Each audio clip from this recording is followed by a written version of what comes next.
First contact with Joshua Put.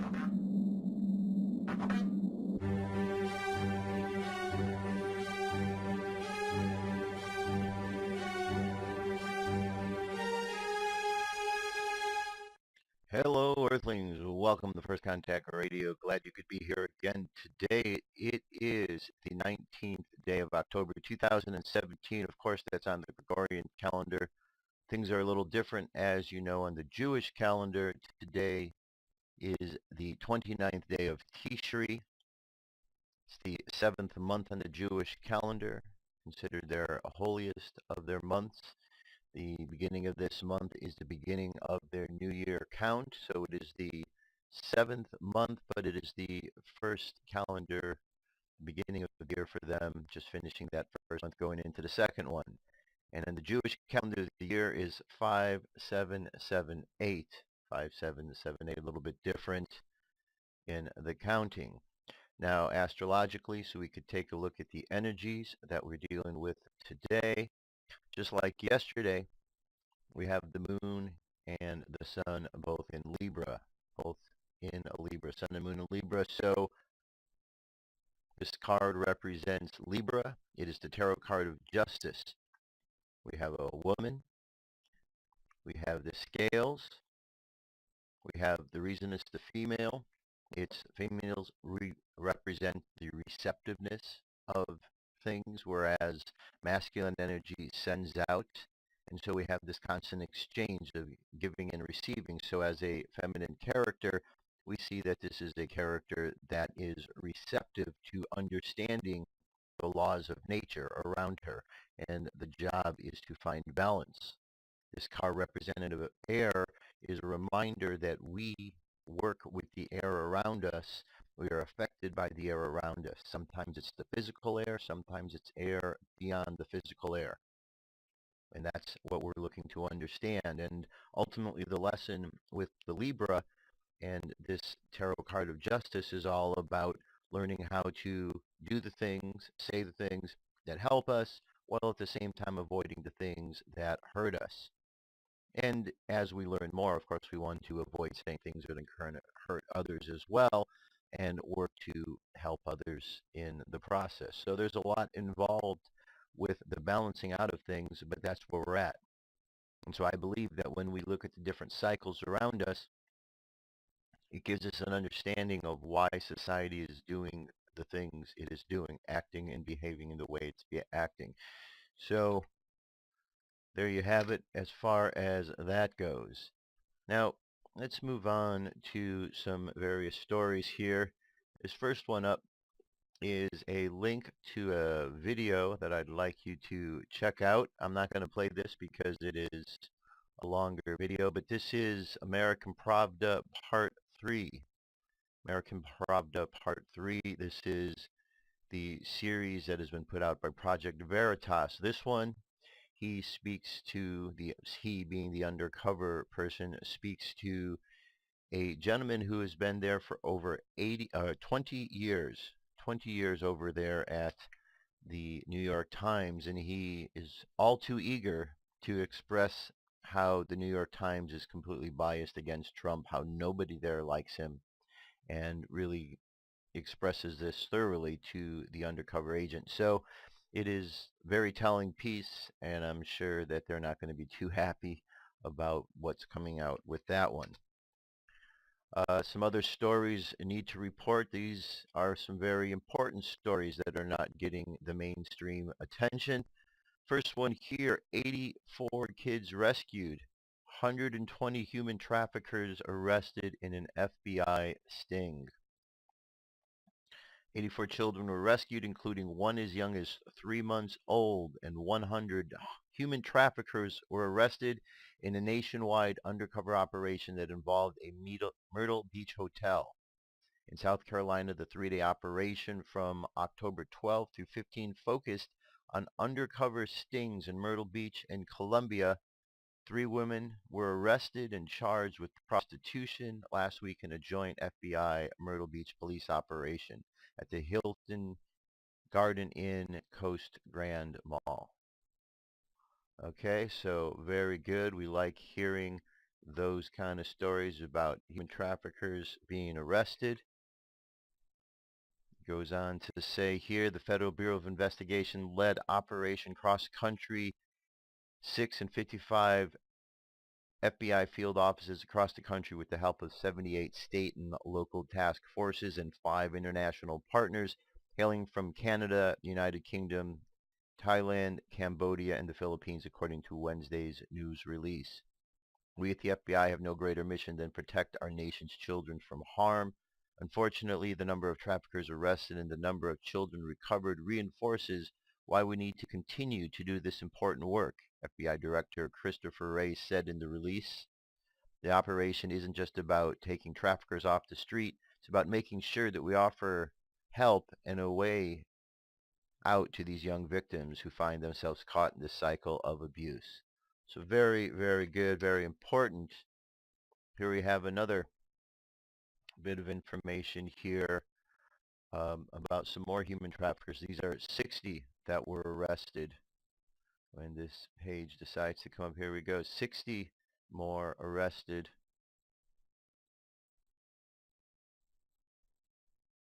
Actually, this here, 277.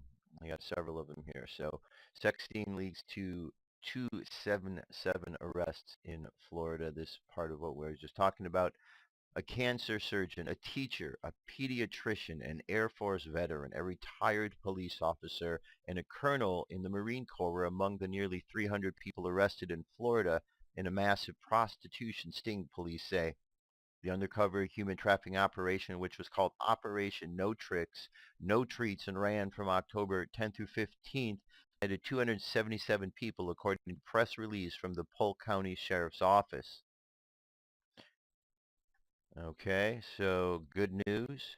Human traffickers being arrested. And if you recall, after President Trump was in office and then after he uh, signed or swore Jeff Sessions in, the very first thing that he did was to present a human trafficking bill or an executive order that Jeff Sessions was to go after the human traffickers. They wanted to make sure they were taken off the streets. Here's a story, 60 arrested in Georgia in an FBI-led child sex trafficking operation. 60 people were arrested and 4 children were recovered in Georgia during an FBI-led operation that focused on child sex trafficking, the agency announced Wednesday. Nationally, 120 suspected traffickers were arrested and 84 minors were recovered in the 11th run of Operation Cross Country from Thursday through Sunday, the FBI said in the news release. Okay, so good, good, good. Here we have another story about that I want to bring up for you here. This one here is more traffickers arrested. Here we go. 12 minors rescued from sex trafficking over the weekend in FBI raids across Michigan. So this one says in the span of 3 days, the FBI and local authorities across the country say they saved 84 minors from sex trafficking and arrested 120 sex traffickers as part of a nationwide effort to stop underage human trafficking. The FBI said in a press release Wednesday that the nationwide effort, dubbed Operation Cross Country, led to the recovery of 84 minors over the weekend of October 12th, 13th, 14th, and 15th. Okay. So very good indeed. It's good news to hear that all of these traffickers are being brought to justice. Okay, so he's making good on his word, even though we may not always understand what is happening behind the scenes. We sometimes question if Jeff Sessions is, really involved as we hope that he is, and then we see stories like this, which his department was charged with taking care of, and we understand that everything is coming together. Now, the Hollywood situation is pretty dire situation that's going on as far as, the way in which Hollywood's image is being presented now because they've been outed as really being a dark, debaucherous group of individuals. And the web continues to grow, and the darkness and the depth of the debauchery continues to grow. For a long while, we have heard these stories. First, it was called Pizzagate, and it was about child trafficking, human trafficking, pedophilia taking place. And then it expanded kind of from the Pizzagate name to it's known now by a larger pedogate, because the Pizzagate story is a real story, real event that was pinpointing places in the DC area where there was corruption of this sort going on. However, there were those who wanted then to debunk the story, so this whole convoluted event of the actor going in, shooting up the place because he was looking. Okay, this was all to make it look bad. So if you say Pizzagate, then people think, oh, you mean that story where the guy went with the gun and found nothing? So it was to discredit it. So it's being looked at as a larger problem and along the lines of pedogate because it involves many people.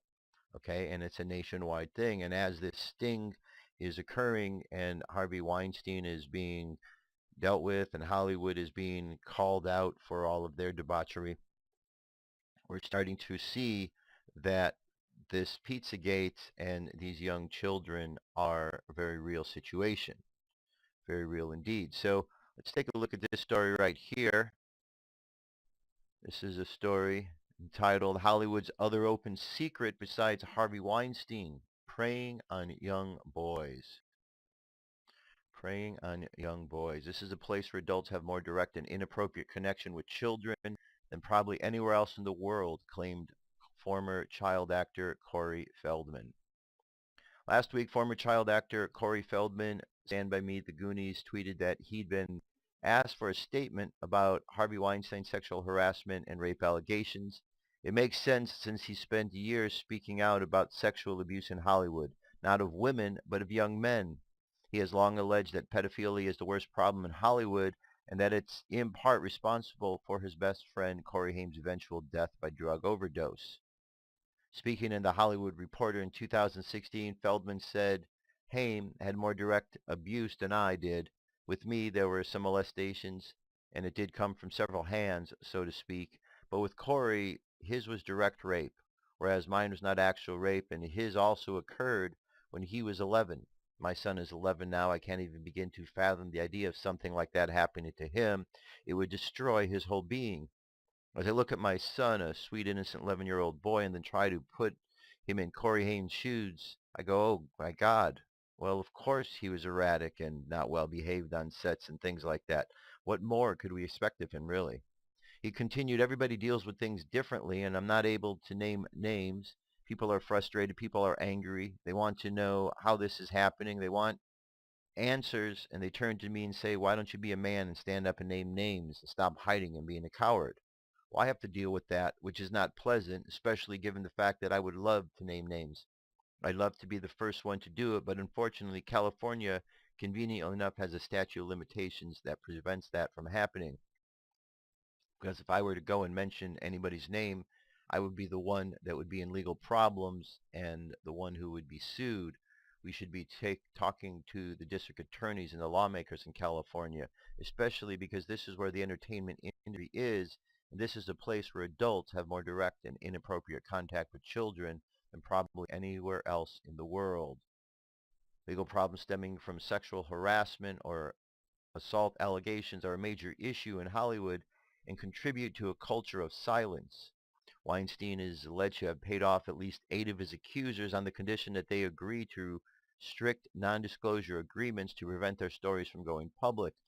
Furthermore, the movie mogul's employment contract at the Weinstein Company reportedly protected him from being fired because of sexual harassment allegations. Beyond the legal hurdles, Weinstein accuser Rose McGowan alleges that actor Ben Affleck knew about his sometimes employer's predatory behavior and failed to speak up, while other A-listers, Matt Damon and Russell Crowe, were named by journalist Sharon Waxman as unwittingly helping to kill a New York Times expose on Weinstein back in 2004. exist in the cases of abuse allegations from younger men in Hollywood. Feldman once discussed child abuse on The View, where Barbara Walters charged that he was damaging an entire industry. And when people make allegations that are later withdrawn or dismissed, it becomes much more difficult for victims to speak up.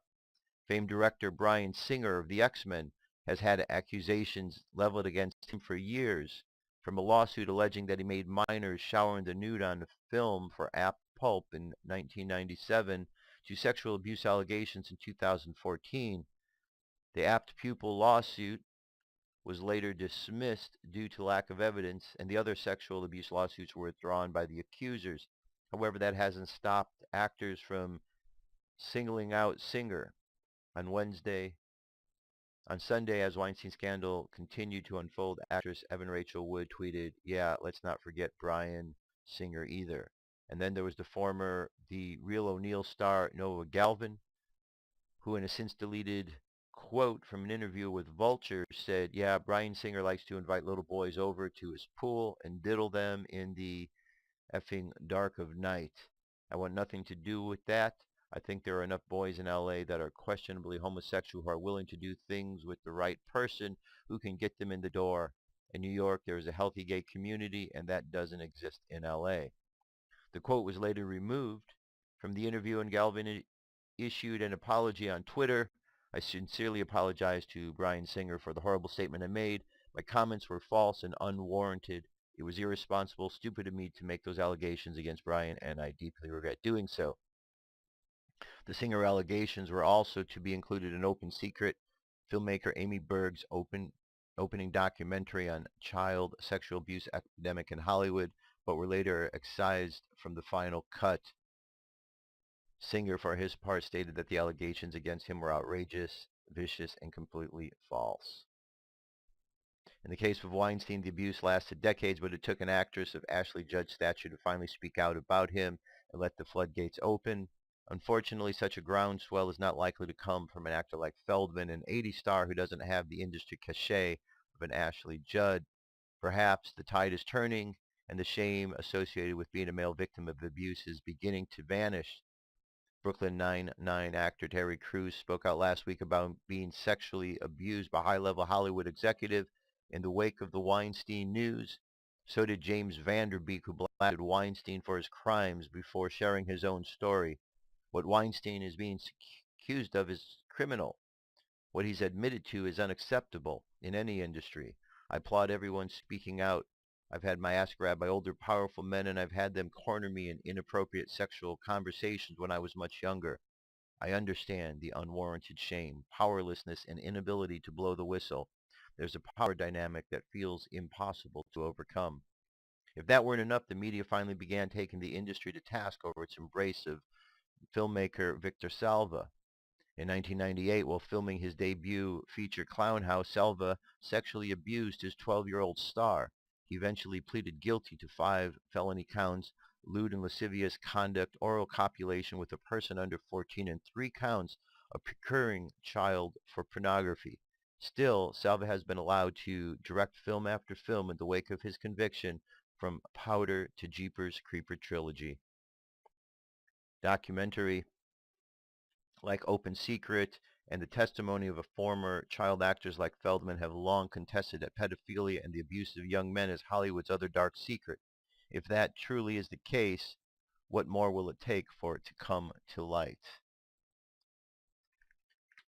Okay, so those are some pretty heavy-duty accusations about bad behavior in Hollywood. However, these stories are here because they are unfortunate events that are taking place. We have a further story here. This is in the Daily Mail. Nickelodeon. Now we're getting into a place where there are children. Nickelodeon cartoon Loud House creator is suspended amid allegations he sexually harassed female colleagues for over a decade. Chris was suspended on Wednesday after 12 women complained.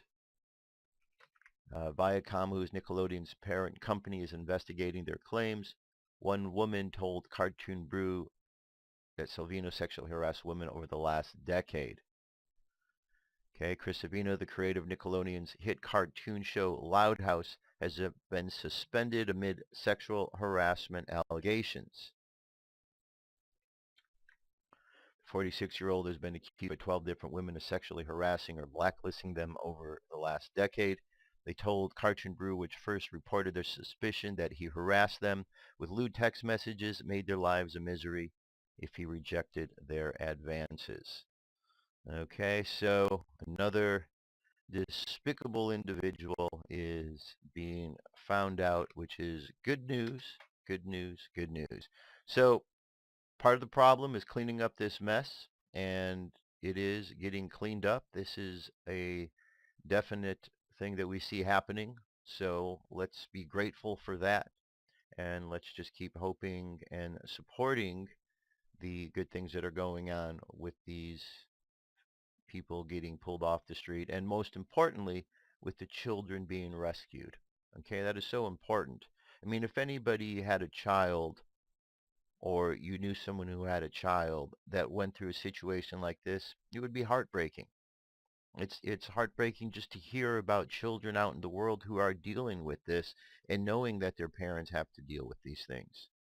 So it's really, really wonderful that we do have an administration that is aware of these horrible practices and is working to put them to an end. All right, let's switch gears over to the Las Vegas situation for a few moments. The other day was the interview with Jesus Campos, but there's something suspicious about this whole story, like there has been throughout the entire story that they're trying to peddle about Las Vegas. They're really trying to stick to this lone gunman story, despite the fact that there has been audio and video and eyewitnesses that have all confirmed multiple shooters.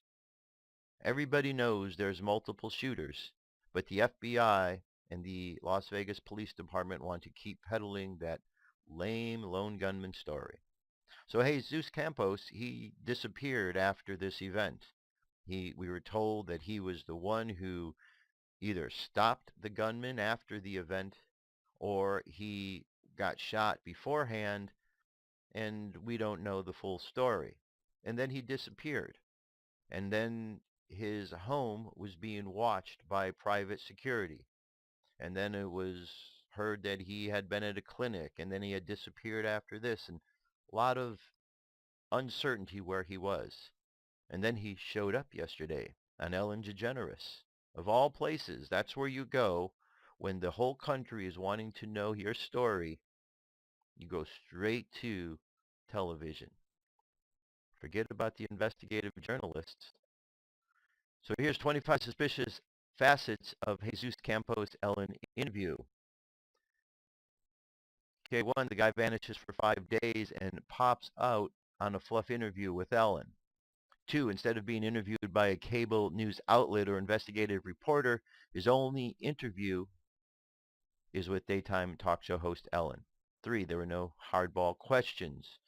There was no skepticism, no suspicion of his story, and in fact, he was coddled, praised, and led through the entire interview. Three, unusually, the Ellen Show released the video of the interview to the Washington Post, who posted it online before the show even aired. Four, every question Ellen asked was leading. It sounded like she had a better grasp of what happened than Campos did. Five, throughout the interview, Campos looked nervous. His body language is hunched over, staring at the floor throughout most of the interview. Six, Campos is accompanied by a handler, the engineer Stephen Shuck, to keep him on message. Seven, not once did Ellen ask why Campos disappeared for 5 days or where he disappeared to. Eight, Ellen never asked Campos why his version of events changed repeatedly. 9, Ellen never asked Campos about his employment status at the Mandalay Bay. 10, she busted out schematics and pointers. When has Ellen ever busted out schematics and pointers on her show? Ellen using visual aids to help guide Campos along? 11, Stephen Shuck touching, rubbing Campos' shoulder. It was awkward. 12, Campos seemed to get the doors confused. Which door had the open door alarm going off? The room door was closed. The stairwell door was secured by the metal latch. 13, the timing of the gunshots was inconsistent between Shuck and Campos. 14. The interview concluded after a mere softball 5 minutes with Ellen speaking for Campos, announcing he would do no further interviews. Ellen, speaking for Campos, announced that her interview would be the only interview that he would give.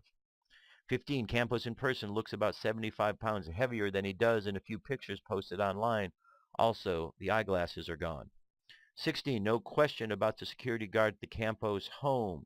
17. 200 shots were fired at him close range down a narrow hallway he's trapped in for 15 minutes. He is grazed once in the leg by a guy who had a drop on him and who then can hit 500 or so people from 500 yards away. Not one question from Ellen about that.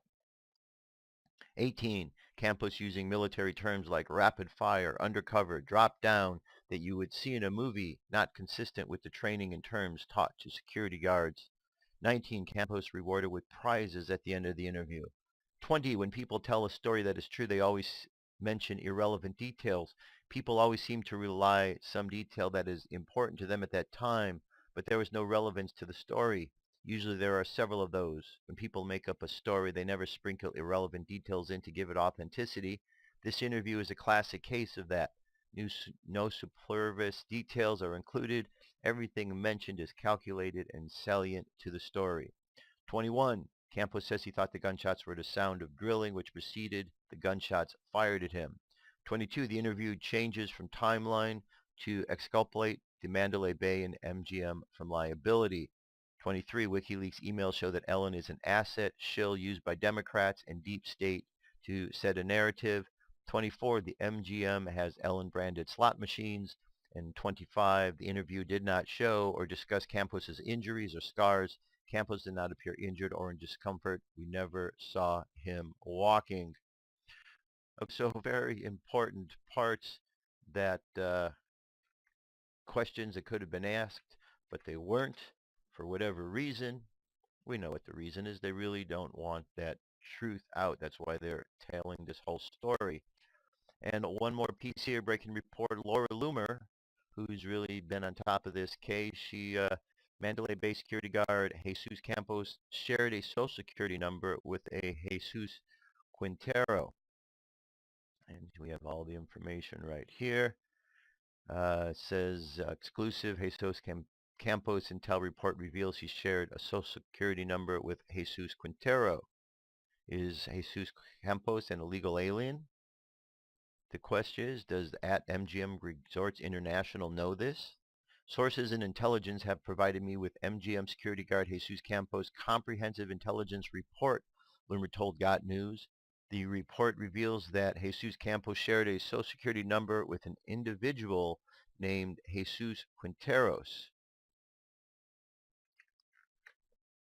You won't hear this stuff from the lying mainstream media. Keep Got News mission alive. Okay, so we'll just leave it at that because that piece and that information in itself is significant. It's just more information that confirms that there is a huge lie going on, a huge lie taking place. Okay, let's wrap this up with a daily thought for today. Trust over hope. Trust transcends hope as the sky above transcends the earth below. A thread of hope is an anchor to the ground, a narrow path that you set for destiny to lead you. The thread snaps and your eyes look up to see nothing more than the open sky. Hope is gone. All you can do now is trust the one who has no bounds. That is trust. When you stop suggesting to your mother how he could rescue you, when you are prepared to be surprised by the wonders and open to miracles. And there, my friends, that is the whole secret of things. You know, we could plan out what we want to do. We could, be thinking that we know our course of action and our direction, and then the universe comes along and throws us a curveball. So we just need to be prepared at any moment and pay attention to the universe because we are here not because of ourselves, but because of a bigger purpose. And when we understand that and fit into that bigger purpose, it makes it a whole lot easier than us trying to bend the purpose around to our will, because it's never going to work that way. That's it. I'll be back tomorrow with more news and information. Till then, I love you. Keep loving each other, and I will talk to you soon. Peace. I'm out of here.